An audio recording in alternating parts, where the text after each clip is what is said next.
जय Hind, good afternoon सभी बच्चों का स्वागत है। मेरा नाम है सिंह, आप देख रहे हैं खान ग्लोबल स्टडीज। हम लोग चर्चा कर रहे हैं स्टैटिक जीके की, स्टैटिक जीके जो कि आपके किसी भी एग्जामिनेशन के लिए one of the most important हो सकता है। ठीक है, शुरुआत की जाए। हम लोग क्या पढ़ रहे थे? हम लोग ढूंढ रहे थे इस गब्बर के सवाल का उत्तर, है ना। गब्बर ने एक बार क्या पूछ लिया, कितने आदमी थे, और तब से लोग इसी बात के पीछे पड़े हुए हैं, भैया कितने आदमी थे, है ना। बस उसके आगे पीछे थोड़ा थोड़ा चीज ऐड कर देते हैं, भैया कितने आदमी थे उत्तर प्रदेश में, कितने आदमी थे सिक्किम में, है ना, कितने आदमी थे भारत में, राइट। तो बस उसी सवाल को अलग अलग तरीके से पूछते हैं, है ना। चलो, हम लोगों ने कल कहां कहां तक पढ़ लिया था, क्या क्या पढ़ लिया था। आपने बोला जनसंख्या के आधार पर राज्यों को हम लोग देख चुके थे। इसके अलावा साक्षरता के आधार पर भी बातें हम लोग कर चुके थे। इसके अलावा हम लोग बात कर चुके थे किस पर, जनघनत्व की बात हम लोग कर चुके थे, पॉपुलेशन डेंसिटी की बात हम लोग कर चुके थे। इसके बाद फिर हम लोग आ गए थे किसके ऊपर, लिंगानुपात पर। तो लेके हरिपद हम लोगों ने देखा था। लेके हरि का नाम हम लोगों ने पढ़ा था। ला से लिंगानुपात, का से केरल, हरि से हरियाणा, हरियाणा न्यूनतम था, केरल मैक्सिमम था, और ला से लिंगानुपात की बात अगर हम लोग करते थे। ठीक है, इसके अलावा जनघनत्व की अगर मैं बात करता हूं तो जनघन बियर, जनघन बियर, जन से जनघनत्व की बात हो रही थी, बी से बिहार में मैक्सिमम जनघनत्व था, और अर से अरुणाचल प्रदेश में न्यूनतम जनघनत्व था। ये हम लोगों ने देखा था, राइट। चलिए, अब कहां की बात करने वाले हैं। आपने लिंगानुपात तो देखा, ठीक है। उसी तरह आप बाल लिंगानुपात भी जल्दी से याद कर लीजिए। बाल लिंगानुपात की जब भी हम बात करते हैं तो आप बोलते हो साहब ये भारत में 919 था, अधिकतम अरुणाचल प्रदेश में, न्यूनतम हरियाणा में। बस इतना ही याद रखना है। भारत में बाल लिंगानुपात 2011 के जनगणना के अनुसार 919 मैक्सिमम अरुणाचल प्रदेश, मिनिमम हरियाणा। ठीक है, चलिए यहां पर देखिए सवाल आपके एग्जाम में डायरेक्ट आया हुआ है। एक बार इस सवाल का उत्तर बताने की कोशिश करिए, तुरंत जल्दी से बताएंगे सभी बच्चे।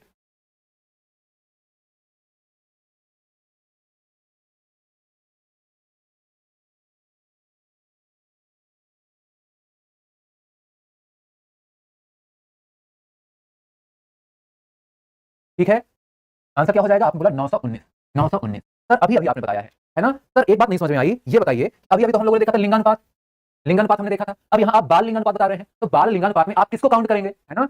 कई लोग तो बड़े बच्चों को ही बोलते हैं, अल्ले ले मेरा बच्चा, है ना। तो क्या उस बच्चे को भी शामिल करेंगे? नहीं। आप याद रखेंगे यहाँ पर बाल का मतलब है, चाइल्ड का मतलब है 0 से लेकर 6 वर्ष तक के बच्चे। अच्छे से पूरा एक एक शब्द देख लीजिएगा, 0 से 6 वर्ष। यहां पर एग्जाम में आपको मंथ भी दे सकता है, मंथ देकर भी कंफ्यूज करेगा। इसके अलावा 0 से 5 देकर भी कंफ्यूज करेगा। कंफ्यूज नहीं होना है, इसीलिए मैंने पहले ही आपको बता दिया। ठीक है, तो तुम्हारे सामने कोई बोलेगा ना अरे मेरा बच्चा, तो बोल देना बच्चा के एक पंटाप मारेंगे तुमको, बच्चा सिर्फ यही होगा। ठीक है, चलो आओ बताओ। एक बच्चा बोल रहा है सर आप कैप लगा लीजिए, कैप आज भूल गई है लगा।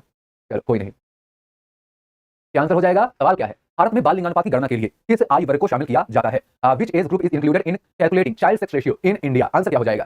साहब आपने पहले ही बोला महीने वाले को काट दो, महीना महीना नहीं नहीं, है ना। आपने सर बोला कि 0 6 साल। ठीक है, कोई डाउट नहीं ना। मेरे सामने एक व्हाइट कलर का पेज रखा हुआ है, और जब भी मैं व्हाइट कलर के पेज को देखता हूं तो मुझे कई सारे बच्चे याद आते हैं, है ना। कुछ बच्चे तो हमारे साथ भी हैं, बड़े होशियार हैं एकदम। आप सर सवाल तो बताओ, है ना। और कुछ बच्चों का दिमाग बिल्कुल इसकी तरह एकदम खाली, है ना। चल कोई नहीं, अब आ जाइए आप दशकीय वृद्धि दर पर। सर इसका मतलब क्या है दशकीय वृद्धि दर? शब्द पढ़ो, शब्द खुद ही अपना उत्तर बताएगा। ठीक है, दशकीय वृद्धि दर मतलब 10 साल में होने वाली वृद्धि, 10 साल में होने वाली वृद्धि। आप याद रखिएगा, कोई भी चीज बढ़ती है अचानक से नहीं बढ़ती है ना। यहां पर बात की गई है 2001 से 2011 की, तो जो जनसंख्या है वो 2002 तक में भी कुछ बढ़ी होगी, वो 2002 तक में भी कुछ बढ़ी होगी, 2003 में भी कुछ बढ़ी होगी, 4 में भी कुछ बढ़ी होगी, 5 में भी कुछ बढ़ी होगी, 6 में भी, इस तरह से आप आते 2011 में, है ना। लेकिन जो बताने का तरीका है यहाँ पर, तो दशकी एक बार में बताओ सर। क्यों? क्योंकि हमने पहले ही पढ़ा कि जनसंख्या हर 10 साल में होती है जनगणना, हर 10 वर्ष में जनगणना होती थी, इसीलिए यहाँ पर आंकड़ा क्या है? दशकीय वृद्धि दर है, डेकेडल ग्रोथ रेट है, डेकेडल ग्रोथ रेट है। ठीक है, अब देखो यहाँ पर आपने बोला ठीक है, अब कुछ तो जनसंख्या एक साल में भी बढ़ी होगी, कुछ तो जनसंख्या भी 2002 से 2003 के बीच में बढ़ी होगी, तो इसको वार्षिक वृद्धि बोला गया। एक साल में बढ़े तो वार्षिक, 10 साल में बढ़े तो दशकीय। जैसे मान लीजिए कि कोई एक्स नाम का इंसान है, मोदी जी है मान लीजिए, है ना। मोदी जी 2001 में मान लीजिए 2011 में, मान लीजिए वो 2011 में भी किसी पद पर काम करते रहे होंगे, उनको सैलरी मिलती रही होगी 10 रुपया, है ना। 2012 में भी उनको सैलरी भी कुछ मिल रही होगी, तो हो सकता है कि कितना बढ़ गया? 11 रुपया हो गया। कितना बढ़ा? 1 रुपया बढ़ा है, 1 रुपया बढ़ा। ठीक है, और इनकी सैलरी 2021 में कितनी हो गई है? तो आप बोलेंगे सर अब इनको लगभग 200 रुपए मिलते हैं। कितनी ग्रोथ हुई? 190 रुपए की ग्रोथ हुई है, 190 रुपए की ग्रोथ हुई है ना। तो कुछ ग्रोथ तो हर साल भी हुई होगी, उसका एवरेज निकाल करके वार्षिक वृद्धि दर बोल दिया जाता है, वार्षिक वृद्धि दर बोल दिया जाता है। ठीक है, समझ गए ना मेरा समझाने का क्या मतलब था? दोनों आंकड़े आपको याद रखने हैं। एक आंकड़ा भारत की जनसंख्या वृद्धि दर 17.64, 17, सबको पता है ना भारत की जनसंख्या जिस स्पीड से बढ़ रही है, खतरा है, खतरा मतलब 17 है, खतरा मतलब 17 है, खतरा 17, खतरा 17। ठीक है, आ जाइए। आपने बोला वार्षिक हर साल कितना बढ़ रहा है? सर एक साल में 1% बढ़ रहा है, और 6-4 यहां भी था, 6-4 यहां भी है, मतलब दशकीय वृद्धि दर 17.64, वार्षिक वृद्धि दर 1.64, ये भारत की हो गई। और मैंने बोला दशकीय वृद्धि दर है, तो आप 10 साल का आंकड़ा बता रहे हैं, मतलब 2001 से 2011 लिखने का ये तरीका है। ठीक, आ जाओ। तुमने तोता देखा है? तोता, है ना। तुमने मोर भी देखा होगा, तुमने मुर्गा भी देखा होगा। मुर्गा देखा क्या होगा? मुर्गा तो कई बच्चे बने भी होंगे, है ना। यहां पर बात करी जा रही है मैना की। मैना, कितनी मैना तुमने देखी? सर ज्यादा नहीं, हमने सर 10 मैना देखी है। कितनी मैना तुमने देखी? 10, है ना। किसी ने नहीं भी देखी हो तो आज से तुमने मान लेना है क्या हमने 10 मैना देखी है। कितनी मैना देखी है? 10 मैना देखी है। पहला शब्द क्या था? पहला शब्द सर टॉपिक को बताता था। टॉपिक क्या है? 10 से दशकीय वृद्धि दर। दूसरा शब्द मैक्सिमम को बताता था, अधिकतम को बताता था। तो मे शब्द से कौन सा नाम आएगा? मां से तो कई सारे आएंगे। मां से तो मध्य प्रदेश आ सकता है, मां से मणिपुर आ सकता है, मां से मिजोरम भी आएगा, मां से मेघालय भी आएगा, मां से मणिपुर भी आएगा। लेकिन अगर आपने मे कर दिया, मे जो बकरी बोलती है ना, मे वही मे, तो आप बोलेंगे मे से कौन सा आएगा? मे से मेघालय आएगा। ठीक है, तो मेघालय में मैक्सिमम हो गई क्या? दशकीय वृद्धि दर। और ना से नागालैंड। आपको वाला गाना भी याद होगा, ना ना ना ना ना रे ना रे ना, है ना? तो मैंने क्या बोला? 2 बार ना ना ना, तो ना से नागालैंड, ना से नकारात्मक, ना से नागालैंड, ना से नकारात्मक। ठीक है सर, नकारात्मक का मतलब समझ में नहीं आया, एक बार बताइए क्या?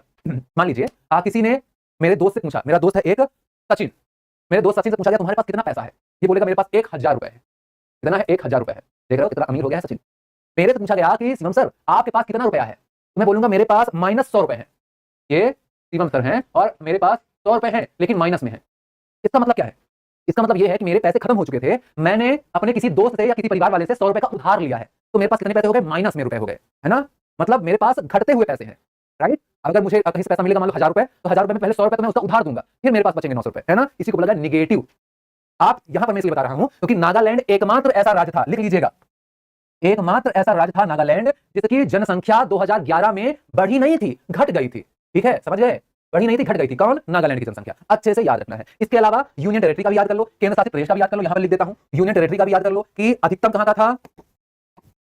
अधिकतम कहां का था? आप बोलेंगे दादर नगर हवेली। और मिनिमम कहां का था? न्यूनतम। आप बोलेंगे लक्षद्वीप। ठीक है, ये यूटी का, तो ये आपको याद करना है। ठीक है सर, सवाल कैसा आएगा एक बार बताइए तो जरा। आइए सवाल देखिए।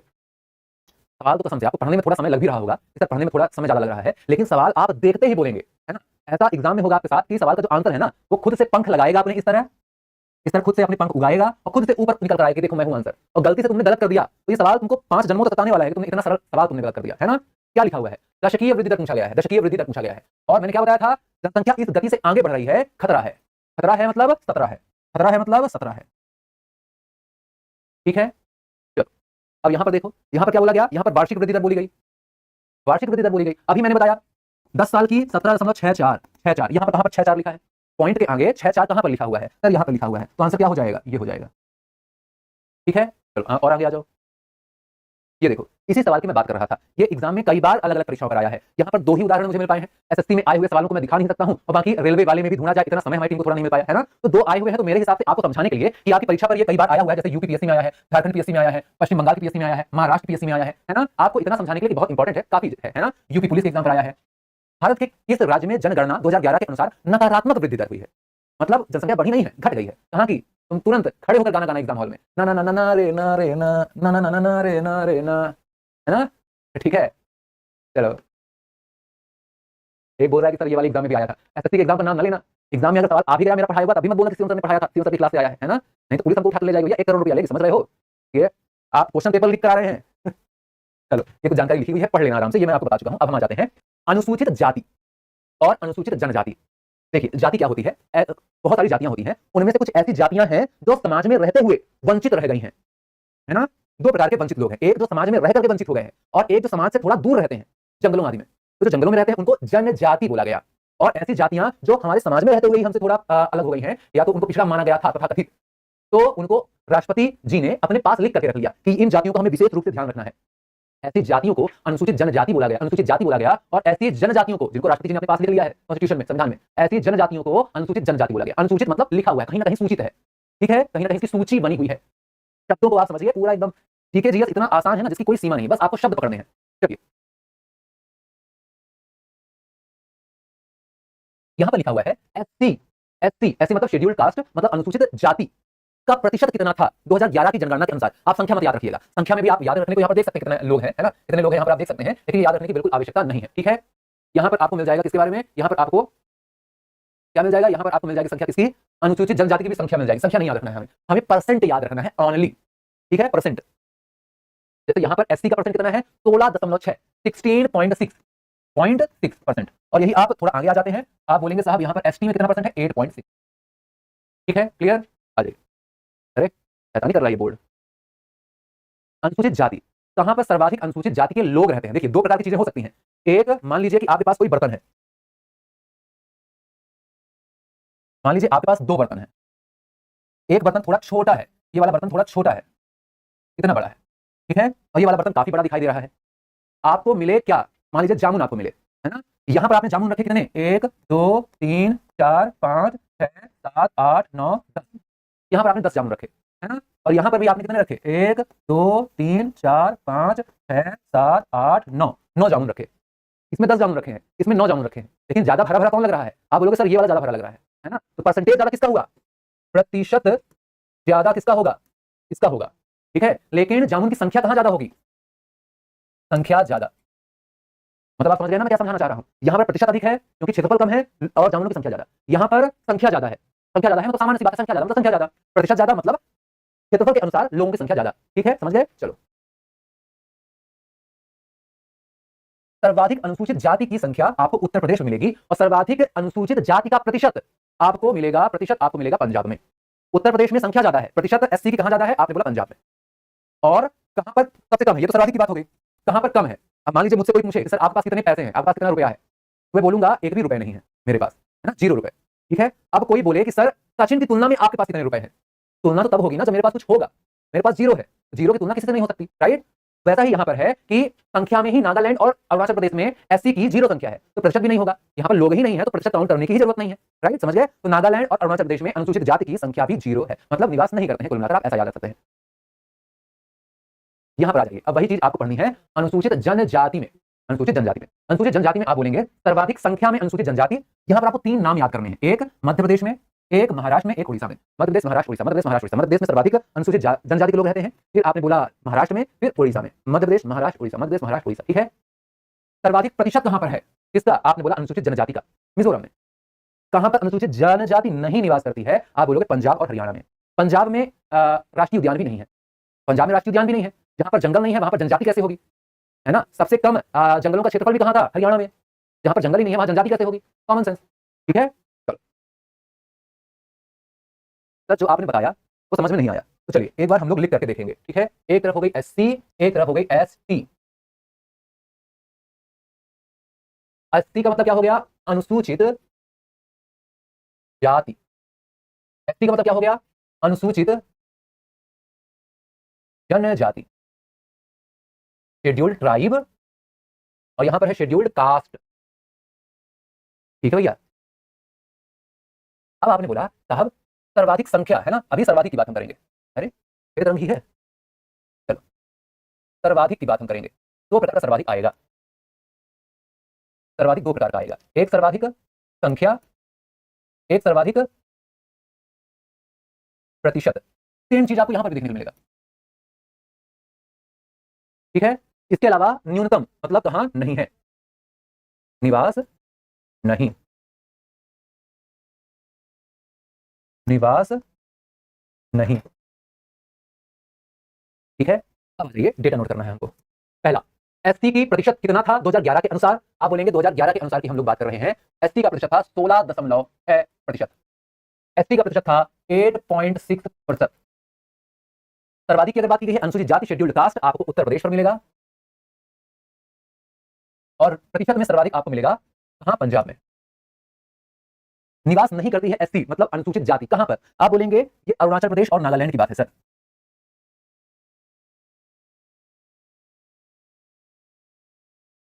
क्योंकि यहां पर जनजातियों की संख्या बहुत ज्यादा है, जहां पर जनजातियों की संख्या बहुत ज्यादा होगी वहां पर जातियों की संख्या कम होगी, जहां पर जातियों की संख्या ज्यादा होगी वहां जनजातियों की संख्या कम होगी, ठीक है। अब आ जाइए एसटी की तरफ। टी मतलब ट्राइब, ट्राइब मतलब जंगलों में रहने वाले लोग, दूर दराज क्षेत्रों पर रहने वाले लोग, ठीक है। तो ट्राइब सर्वाधिक कहां, आपने बोला सबसे ज्यादा जंगल कहां, तो सबसे ज्यादा राष्ट्रीय उद्यान में याद कर पा रहा हूं, मध्य प्रदेश में थे 12, 11 राष्ट्रीय उद्यान, है ना, कुछ स्थानों पर 12 लिखा हुआ है, ओमकारेश्वर को भी काउंट किया हुआ है। आप बोलेंगे सर्वाधिक राष्ट्रीय उद्यान मध्य प्रदेश, सर्वाधिक टाइगर रिजर्व मध्य प्रदेश, सर्वाधिक वन का आवरण कहां पर, मध्य प्रदेश। तो सर्वाधिक अनुसूचित जनजाति कहां पर, जहां पर जंगल ज्यादा वहां पर जनजाति ज्यादा। कौन से राज्य में सर्वाधिक प्रतिशत है जंगल का, वन सर्वेक्षण रिपोर्ट आपको याद होगी, सर्वाधिक प्रतिशत कहां पर था जंगल का। आप बोलिए राज्यों की बात हो रही है तो हो जाएगा मिजोरम, मिजोरम। न्यूनतम कहां पर है, न्यूनतम कहां पर है, आप बोलेंगे न्यूनतम अनुसूचित जनजाति की मैं बात करता हूं, तो आप बोलेंगे ये हो जाएंगे पंजाब और हरियाणा, पंजाब और हरियाणा, पंजाब और हरियाणा, ठीक है। यहां पर जंगल ही नाम मात्र के हैं, तो जनजाति है ही नहीं अकॉर्डिंग टू सेंसस ऑफ 2011। अगर आपको इसमें से कुछ भी गलत लग रहा होगा तो आप भारत सरकार के गृह मंत्रालय को जाकर बोलेंगे, मेरी इसमें कोई गलती नहीं है। ठीक है, चलो इसके अलावा आप थोड़ा सा और डेटा बाद में नोट कर लेंगे। जैसे यूनियन टेरिटरी, केंद्र शासित प्रदेश की बात करी गई है, यूटी केंद्र शासित प्रदेश की बात करी गई है। सर्वाधिक संख्या कहां पर है, इसकी बात करी जा रही है, एससी की बात करी जा रही है, तो आप बोलेंगे सर्वाधिक संख्या है दिल्ली में। दिल्ली में जनघनत्व भी सर्वाधिक था, दिल्ली में आपने देखा कि जनसंख्या भी सर्वाधिक थी, है ना, और एससी की संख्या भी सर्वाधिक दिल्ली में ही है। इसके अलावा सर्वाधिक प्रतिशत की अगर बात करी गई है, सर्वाधिक प्रतिशत की अगर बात करी गई है तो यह चंडीगढ़ में होगा। चंडीगढ़ पंजाब की राजधानी भी है, चंडीगढ़ हरियाणा की राजधानी भी है, चंडीगढ़ यूटी भी है। तो यूटी आप बोलेंगे पंजाब की राजधानी चंडीगढ़ में सर्वाधिक एससी है। एससी का प्रतिशत कहां पर सर्वाधिक, पंजाब में। एससी का प्रतिशत कहां पर सर्वाधिक, यूनियन टेरिटरी में है, तो यूनियन टेरिटरी में चंडीगढ़ में। ठीक है, इसके अलावा कहां पर नो शेड्यूल्ड कास्ट, कहां पर एससी नहीं है, आप बोलेंगे अंडमान निकोबार में नहीं है। इसके अलावा लक्षद्वीप में भी नहीं है। एक बात और मैं आप सभी बच्चों को बताना चाहूंगा कि ये आप पढ़ रहे हैं स्टैटिक जीके, यहां पर समझाने जैसा कुछ नहीं है। कुछ बच्चों को हो सकता है ये चीजें समझ में आ रही हो, मतलब याद हो जा रहा है, इसका मतलब है कि आप पढ़ने में काफी बेहतर हैं। ठीक है, स्टैटिक जीके में पूरा ही रट्टा मारने वाला चीज है, पूरा ही रट्टा मारने वाला चीज है ना। तो इसको कभी आप ऐसा नहीं बोलेंगे कि सर जियोग्राफी जरा सा समझाइए ना, है ना सर, हिस्ट्री जरा समझाइए ना, पहले एक बार बाबर ले आइए, फिर हुमायूं लाइए, फिर अकबर लाइए, ऐसा यहाँ नहीं है। आपको यहाँ पर रट्टा ही मारना है। ठीक है, आपको अच्छे से समझ में आ रहा है तो मतलब आप काफी बेहतर है पढ़ने में। ठीक है, चलो सर यूटी मतलब क्या है, यूटी मतलब यूनियन टेरिटरी बच्चा, यूनियन मतलब संघ, टेरिटरी मतलब क्षेत्र, मतलब संघ शासित क्षेत्र, केंद्र शासित प्रदेश। यूटी मतलब केंद्र शासित प्रदेश। ठीक है, यूटी मतलब केंद्र शासित प्रदेश। ठीक है, चलो और यहां पर एसटी में क्या सर्वाधिक संख्या, आपने बोला दादर नगर हवेली,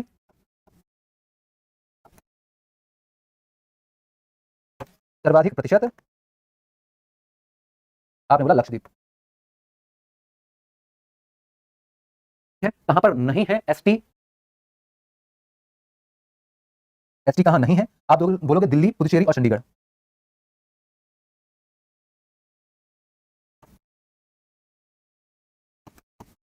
जो बच्चे इस स्पीड के साथ नोट नहीं कर पा रहे हैं, परेशान नहीं होना है, इस क्लास की पीडीएफ आपको अवेलेबल करवा दी जाएगी। तो आप जो पीडीएफ मिलेगी ना, यही क्लास नोट आपको पीडीएफ में मिल जाएगी, तो आप उससे अपनी कॉपी में अच्छे से लिख लीजिएगा। ठीक है, चलो अब आइए कुछ सवाल बताइए। बहुत यहाँ पर चीजें हो गई ज्ञान वाली, अब कुछ सवाल देख लीजिए, कुछ सवाल बताइए जल्दी जल्दी जल्दी जल्दी, बिल्कुल समय नहीं है हमारे पास।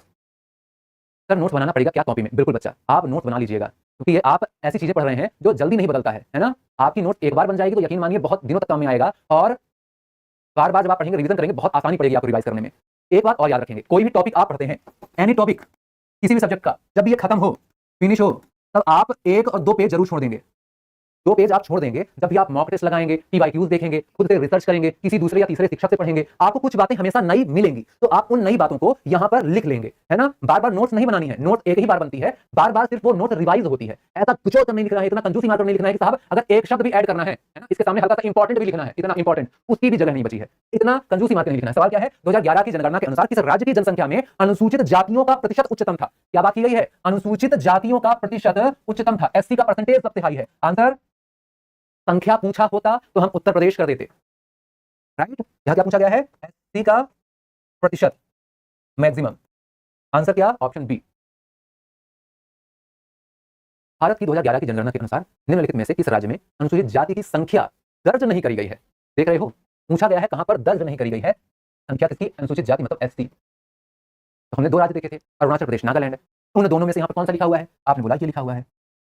आंसर आ रहा है, समझ में नहीं आ रहा है कोई दिक्कत नहीं, आंसर आ रहा है। ठीक है, बस हमको यही चाहिए भैया, एग्जाम में आंसर आना चाहिए बस। एक और सवाल देखो, बताओ जल्दी से, जल्दी सवाल देखिए, आंसर बताइए।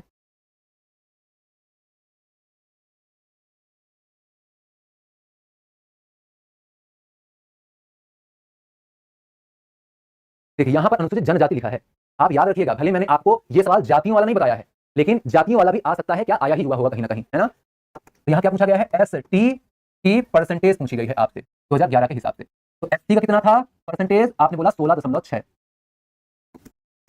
यहां पर एस टी का 8.6। आसान है, चलिए। वह राज्य जो कि जनजाति मतलब एस टी, जनसंख्या प्रतिशत में सबसे अधिक मतलब मैक्सिमम, प्रतिशत मतलब परसेंटेज, एसटी परसेंटेज में सर्वाधिक कहां पर है, आपने बोला मिजोरम, है ना। नेक्स्ट, यहां पर क्या बोला गया है, यहां पर बोला गया एसटी संख्या 0, कहां पर नहीं है एसटी, है ना। एसटी कहां पर नहीं है, हमने बोला था पंजाब में भी नहीं था, हमने बोला था हरियाणा में भी नहीं था, उन दोनों में से ऑप्शन कौन सा है, था पंजाब है, पंजाब नहीं। पंजाब में कोई राष्ट्रीय उद्यान भी नहीं है, national park, there is no national park in Punjab. चलिए, दो चीजें आप और याद रखिए। एक, धर्म के आधार पर लोग, धर्म के आधार पर लोग। आप बोलिएगा हिंदू लगभग 79.80 है ना, फिर भी कुछ लोग मान लेते हैं कि बताओ जो ज्यादा है उसको खतरा होगा, है ना। अगर आप पढ़ने लिखने वाले हैं इसीलिए बोला जाता है कि आप पढ़ाई लिखाई करिए ताकि आपको भ्रमित करना, आपको गुमराह करना मुश्किल हो, है ना। और जब आपको संख्या पता रहेगी तो आप गुमराह नहीं होंगे व्हाट्सएप यूनिवर्सिटी से, है ना। चलो, इसके अलावा आपने बोला इस्लाम मतलब मुसलमान 14.23, ईसाई मतलब क्रिश्चियन 2.30, इसके बाद सिख, सिख कितने हैं 1.7, बौद्ध, बौद्ध कितने हैं 0.7, ठीक है। तो आप 4 नंबर लगातार याद रखेंगे, हिंदू मुस्लिम ईसाई सिख, हिंदू मुस्लिम ईसाई सिख, हिंदू मुस्लिम ईसाई सिख। क्रम पूछा जा सकता है, नंबर लगाइए, है ना, कि हिंदू के बाद कौन सा समुदाय सर्वाधिक नंबर पर है ना, हिंदू मुस्लिम के बाद कौन सा समुदाय सर्वाधिक नंबर है, कौन सा इनमें से समुदाय टॉप 4 में है, ऐसा आ सकता है, ठीक है, याद रखिएगा। चलिए, और यहाँ पर भाषाई आधार पर आपको लगे या ना लगे, भाषा अपने आप में विवाद का एक बहुत ही बड़ा विषय है। अभी भी आप कई सारी घटनाएं सुनते होंगे, महाराष्ट्र में अगर आप मराठी नहीं बोल रहे हो तो आपके साथ हिंसा करी गई, कर्नाटक में आप कन्नड़ा नहीं बोले हो तो आपके साथ हिंसा करी गई, है ना। ये आज से नहीं शुरू है, आप याद करिए 1953 में आंध्र प्रदेश राज्य का गठन हुआ था, किस आधार पर हुआ था, भाषाई आधार पर ही तो हुआ था, हाँ या ना। तो भाषा को याद करना अपने आप में बहुत ही ज्यादा महत्वपूर्ण बात है। भाषा के आधार पर लोग, भाषा के आधार पर संख्या, आप बोलेंगे सबसे ज्यादा हिंदी, कई जगह तो हिंदी को ही हिंदुस्तान मान लिया जाता है, हिंदी है हम वतन है, हिंदुस्तान हमारा, ये गुलसिता हमारा, हा? तो आपने बोला हिंदी, हिंदी ऑफिशियल लैंग्वेज है, भारत की कोई भी राष्ट्रीय भाषा नहीं है, भारत का कोई भी राष्ट्रीय धर्म नहीं है, भारत का कोई भी राष्ट्रपिता नहीं है, भारत का कोई भी आधिकारिक राष्ट्रीय खेल नहीं है, राष्ट्रीय खेल, राष्ट्रीय पिता, राष्ट्रीय भाषा, राष्ट्रीय मंदिर, राष्ट्रीय धर्म, ये कुछ नहीं है, ठीक है। अच्छे से याद रखिएगा, लिख लीजिए कहीं पर। हिंदी लगभग नहीं तो 40% से ज्यादा, लगभग 43% लोगों द्वारा बोली जाती है, ठीक है। हिंदी के बाद बांग्ला बोलने वाले, बंगाली या बांग्ला बोल सकते हैं, बंगाली, इसके बाद बंगाली के बाद मराठी, मराठी के बाद तेलुगु, तेलुगु बोलने वाले 2 राज्यों में रहते हैं, अब पहले आंध्र प्रदेश में रहते थे, अब आंध्र प्रदेश और तेलंगाना 2 राज्यों में रहते हैं, ठीक है। तो ये आप याद रखिएगा, ठीक है। हिंदी बंगाली मराठी तेलुगु, हिंदी बंगाली मराठी तेलुगु। धर्म के आधार पर राज्यों के नाम, धर्म के आधार पर बताइए कौन सी संख्या सर्वाधिक है, हिंदू के बाद इस्लाम मतलब मुस्लिम के बाद ईसाई, ठीक है। इसके बाद आप बताइए भाषा के आधार पर टॉप 3, हिंदी, बंगाली, मराठी, तेलुगु, तमिल, गुजराती, है ना। चलो, अब आइए कुछ सवाल बताइए, चलिए ये सवाल देखिएगा, है ना, ये सवाल देखिएगा। यहां पर बोला गया है कि शहरी जनसंख्या प्रतिशत कितना है, शहरी जनसंख्या प्रतिशत कितना था 2011 के अनुसार, आप अनुपात याद रखिए। जब भी मैं बात करता हूं इस तरह का सवाल, तो शहरी की जनसंख्या और ग्रामीण जनसंख्या, शहरों में रहने वाले लोग और गांव में रहने वाले लोग, तो शहर में कितने लोग रहते थे 2011 के हिसाब से, 100 में से 31 लोग शहर में रहते थे, और गांव में आप माइनस कर दीजिए 100 के साथ तो 69, मतलब 100 में से 31 लोग शहरों में, 100 में से 69 लोग गांव में रहते थे 2011 के हिसाब से। अब आपसे अनुपात पूछ ले, आप अनुपात सेट कर दीजिएगा, आपसे इस तरह सवाल करके पूछ ले, इस तरह से आंसर दे दीजिएगा, कैसा भी सवाल पूछ ले आपसे बन जाएगा, है ना। आपसे यहां पर पूछा गया है शहरी जनसंख्या का प्रतिशत कितना था अनुमान के हिसाब से, तो यह आपने बोला 31 है, 31 किसके बीच में आएगा, इसके बीच में आएगा, राइट। भारत में सबसे बड़ा धार्मिक अल्पसंख्यक समुदाय, सबसे बड़ा धार्मिक अल्पसंख्यक समुदाय, सबसे बड़ा धार्मिक समुदाय नहीं पूछा गया है, नहीं तो ऑप्शन में हिंदू भी होता, धार्मिक अल्पसंख्यक पूछा गया है, मतलब हिंदू के अलावा बाकी सब अल्पसंख्यक हैं, ठीक है। तो हिंदू के बाद सबसे बड़ा कौन सा हो गया, आपने बोला साहब इस्लाम, ठीक है। देखो यहां पर यह भी पूछा गया सवाल है, हिंदू और मुसलमान के बाद तीसरा सबसे बड़ा धार्मिक समुदाय, ठीक है। क्या पता अगली बार एग्जाम में चौथा सबसे बड़ा पूछ ले, ठीक है। चलो आंसर क्या हो जाएगा, ईसाई। चलो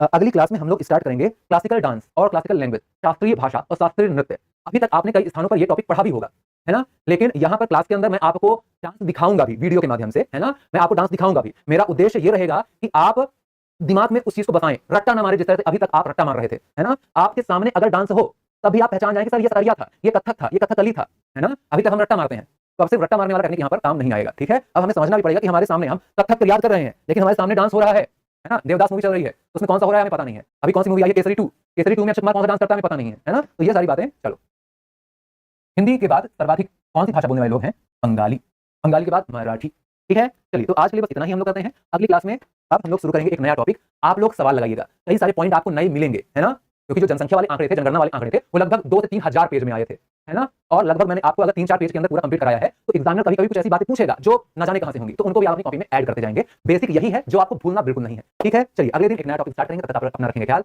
रिवीजन करते रहेंगे, पढ़ते रहेंगे, नोट्स बनाते रहेंगे। ऑल द बेस्ट, जय हिंद, जय भारत।